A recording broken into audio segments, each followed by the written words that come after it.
The wait is finally over for a 7-year-old girl who was molested by her father 2 years ago at their home. The father was subsequently charged in December last year.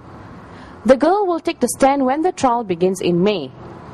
Non-governmental bodies have also commended the police for doing their part in charging the man. In December last year, the father, who is a clerk, had claimed trial to a charge of molesting his daughter, who was 5 years at the time of the alleged offence.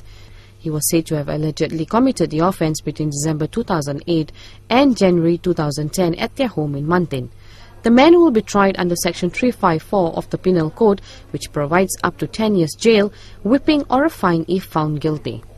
He is currently released on bail and the trial has been fixed for May 5th. Seeing the press, the accused managed to escape through a side door with the help of a friend after the proceedings at the Seremban Magistrates Court on Thursday. The court had earlier fixed the case for mention to allow the submission of certain documents relating to the case.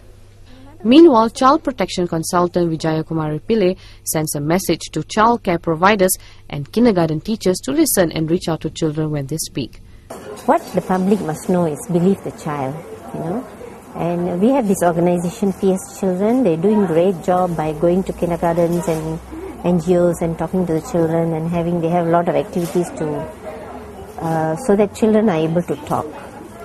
It's about go and talk to somebody until somebody believes you, And this is a message to also kindergarten teachers and childcare providers, when children talk, stop and listen, And in fact, some organizations are giving, when they give courses to kindergarten teachers and childcare providers, this is part of the module, how to accept when a child talks about it, Because how you react is very important. If you react very badly and you are shocked and you start crying or something, the child will never talk about it. She also says in the future all cases relating to young children should be recorded so that other parties or authorities may review the recordings when necessary. And sometimes if different agencies, it's like in child protection cases, you have the doctors, the pediatrician interviewing the child, the social worker in the hospital interviewing the child, social worker from the department interviewing the child, different people. The child is so tired by then and she just gives up. And sometimes they just don't want to talk anymore, So all this we must understand. So it'll be good, like it happens in some countries, the one particular person, most probably the police officer who's trained to handle, will talk to the child and that is videotape. And the others concerned will look at it because the police, for them, is very important. They'll ask very relevant questions because in the court they expect that, So the others can just look at the videotape and get all the information that you need.